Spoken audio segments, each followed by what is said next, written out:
My most memorable moment was I returned match figures of none for 140 on debut, and they picked me for the next test. Welcome to the Kerry O'Keefe Show, number 7. Who'd have thought we'd have gone this far? Thanks for your support. I'm really enjoying bringing these YouTube shows to you. My son Daniel is my producer. Round of applause for him. And today we're going to focus on a few aspects. The tour of India for a start. Now listen up. I advocate responsible gambling. I don't see this as gambling. This is put in, take out. India is $1.20 to win the series. Australia is $8. Australia is the best $8 chance in 2017. I know it's only been going 3 weeks, but I can't see there being a better $8 prospect throughout the year. I think we'll win this series. I like our chairman of selectors, Trevor Hohns. I like his consistency. There's an air of process to the selections he's made already. I'm a big fan of T. Hohns. I think he and his co-selectors have picked the best possible squad. Let's look at it. The runs will come from Smith, Warner, Hanscom and Maxwell. You've got to play square of the wicket in India or behind the wicket.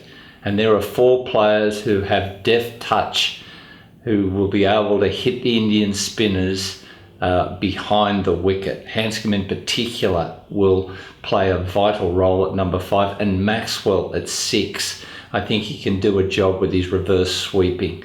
The question marks, of course, remain Matthew Renshaw at the top of the order and Usman Khawaja at 3. Both really haven't given a lot of confidence against the turning ball so far. Renshaw's new into his career, but Shaun Marsh is there as backup. He has known form on the subcontinent. He could come in very quickly into that test lineup. The bowling will revolve around Stark and Hazelwood. They're an outstanding pair. They can get it to go reverse. They can undo Kohli and company. They are outstanding. 2 of the pitches, I'm led to believe by reading an article by Jeff Lawson in the Fairfax newspapers, 2 of the venues may aid the ball coming onto the bat, Pune and Dharamsala, at the foot of the Himalayas. So unless the groundsmen have something to do with the preparation of the pitch, they may not turn appreciably. However, the 2nd and 3rd tests are played at Bangalore and Ranchi. Their pitches will break up quicker than the Palmer United party. Whereupon Nathan Lyon and Steve O'Keefe enter the picture. This is a pair that has to play together. They are salt and pepper. They are bangers and mash. They are pie and peas. They need to play together. Neither are real game breakers, but together there's a symbiosis. So I know they're both finger spinners, and I'm not a big rap of finger spinners, but I'll make an exception on dust bowls.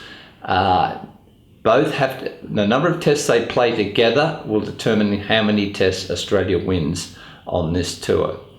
I think we can win it. I've been to India myself 50 years ago, 1966, with the Australian schoolboys. It was a journey of self-discovery. We drew 1-1 over 4 tests that were played. The 5th test was cancelled in Calcutta. I was the only one of the 15 tourists to go on to elite cricket. The other 14 went on to elite money. All did well, graziers, financiers, corporate geniuses. Well done them. We had our 50th reunion last year at the SCG and 13 of the 15 came. It was a stunning day to see everybody from all over Australia. And we spoke on the phone to our manager, Tony Gifford from Knox College, Sydney. who was an outstanding manager on that tour. And Giff was in his final few weeks of life, but he spoke to each of us individually. He remembered our names. He was in his 90s. Cricket lost a great man when Tony Gifford passed away last year. Touring India in 1966 wasn't a walk in the park. In fact, it was a sprint to the toilet. I saw more porcelain in 8 weeks than I'd seen in my life. Our hotels didn't have what now is termed an ensuite. So you had to bolt out the door of your quarter-star hotel and run for the toilets as quickly as you can. Most of us failed to make it. Batting orders were flexible on that tour.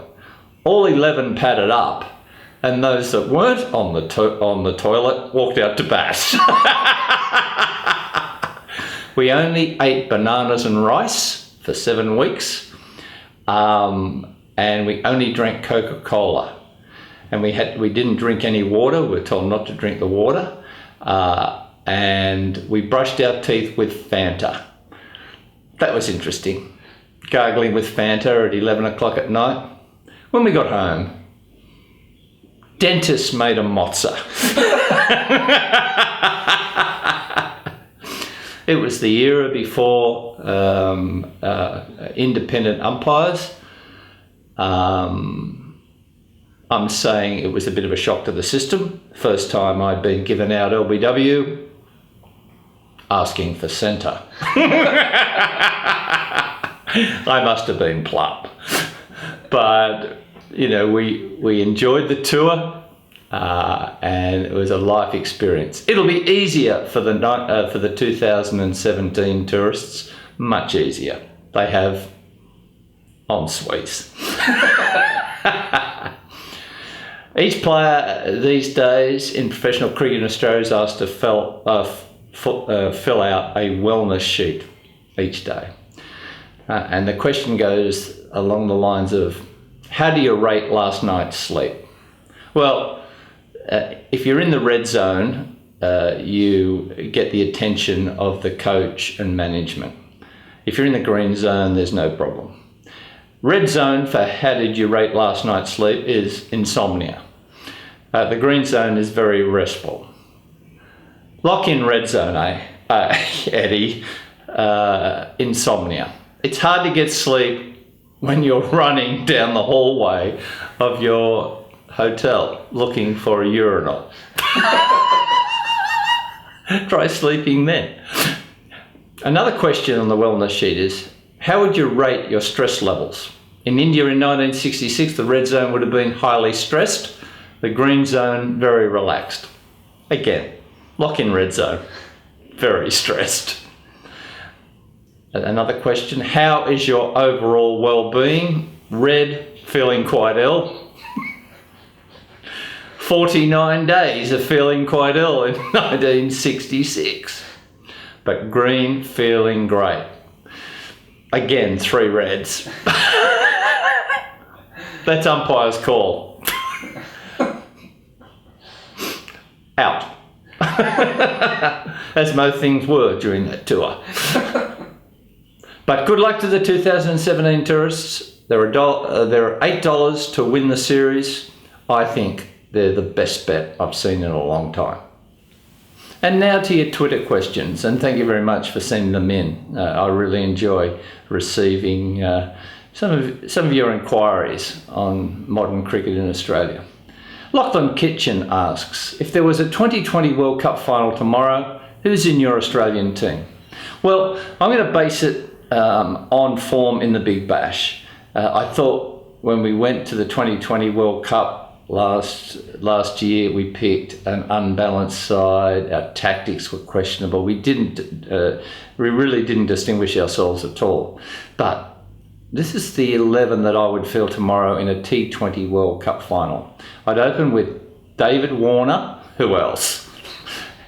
From Matraville. Best cricketer to come out of Matraville since Mike Whitney.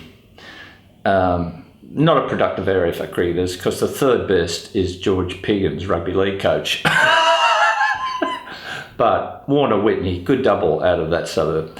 He'll open with Ben Dunk, the slogging Tasmanian, who's just undeniably now a real force in T20 cricket, even at an advanced age. I'd open with Dunk and he'd keep wicket. His wicket-keeping skills aren't great. That doesn't matter. You're standing back most of the time, and you've only got to be able to throw at the stumps as good as you can catch. I'd open with Duncan Warner. Michael Klinger gets my vote at 3. He's 36 years of age, very experienced, but a prolific run getter in T20. You've got to have a batsman there who knows how to forge innings in short form. Klinger is outstanding at it and he's in form. Chris Lynn and Glenn Maxwell are my 4 and 5. Hitters extraordinaire. Chris Lynn hits them into the next postcard, and Glenn Maxwell sometimes doesn't. But when he does, they go a long way. You've got to have him in your T20 side. Ben McDermott gets in at 6 on the strength of that unbelievable century in the Big Bash this year. He's the son of a ginger. I like that. Ben Stokes is the son of a ginger. There's something in it. But Ben McDermott, Craig McDermott's son, outstanding striker, he's in at 6. James Faulkner's at 7. Only because I know he hasn't got a lot of T20 form, but I like having him there alongside some of the other bowlers I'm going to pick. He just fits like a glove in our short form lineup. Adam Zampa is at 8. He's the best spin option we have. He bowls defensively, he bowls to his field, and he has self-belief. He always believes he's going to do it, does Adam Zampa. His temperament is as good as I've seen in a wrist spinner since Warney. Outstanding. He might not have Warn's skills, but he has that self-confidence that you need to be a wristy. 9 is Mitchell Starc, of course, with those flying saucers. 10 is Andrew Tye, the Western Australian, who consistently gets people out with those slower balls. I think he's a lock. And Josh Hazlewood, despite not having a lot of T20 form, I just like having Starc, Hazlewood, Faulkner, Zampa as my 4 bowlers in short form cricket. They have terrific form in ODIs, they defend most targets, and I think they can be a factor in T20 in a World Cup final. That's my 11. I think it's pretty formidable. A few of it's based on ODI form, but bowling is crucial, and I think the bowling in the T20 Big Bash this year from the Australian point of view was modest at best, so I'm leaning towards those that have 50 over form. And now to the second question. Peter Lloyd asked, do you think Hilton Cartwright was unfairly treated not being selected to tour India? Well, I don't think so. Mitchell Marsh got his position. He's a better bowler, and I think what Hilton Cartwright's lone test against Pakistan showed was that he's a promising batsman. He's a project player. He's a hitter, but he also shows ability to play on turning pitches, but not quite enough to take him to the subcontinent. There was a little bit of heaviness of foot that may be exposed over there. He's a strong driver down the ground. You've got to play square of the wicket in India against the turning ball. Hilton Cartwright may just be an Australian pitch player at the moment, but he's a player that could develop. I thought his medium paces were disappointing. That's the problem. His first class wicket with the ball isn't outstanding, and there was something about his action that didn't quite gel. Mitchell Marsh is much the preferred option, but Hilton Cartwright remains in the loop. He needs Sheffield Shield runs next year to put his name up in front of the selectors at number 6. But promising player, but not quite yet ready to go to India. Brendan Porter asks, do you think Steve Smith may struggle in India with the low bounce due to his shuffling across the crease? Steve Smith would only struggle if he batted on cobblestone at midnight blindfolded. He's got an eye like a dead fish. He's got the hand-eye coordination that Bradman had. Not comparing to Bradman, of course, but that ability to just find the bat wherever the ball is, and vice versa. find the ball wherever the bat is. He does it. What will determine Steve Smith's tour of India is DRS. For a player who is so good against the spinning ball, the balls that get him out are the ones that don't spin. And that's where Ravindra Jadeja, Ravi Ashwin and the off-spinner Yadav have a trump card. Smithy sometimes plays all around things that go on with the arm. He will go up, he will get hit on the pads a few times, he may be given out a few times. He will go upstairs a lot. And I think his series depends on how that third umpire views the ball in terms of ball tracking. We're going to find out. It'll be a big factor in Smithy's tour going upstairs. I think he'll get runs regardless.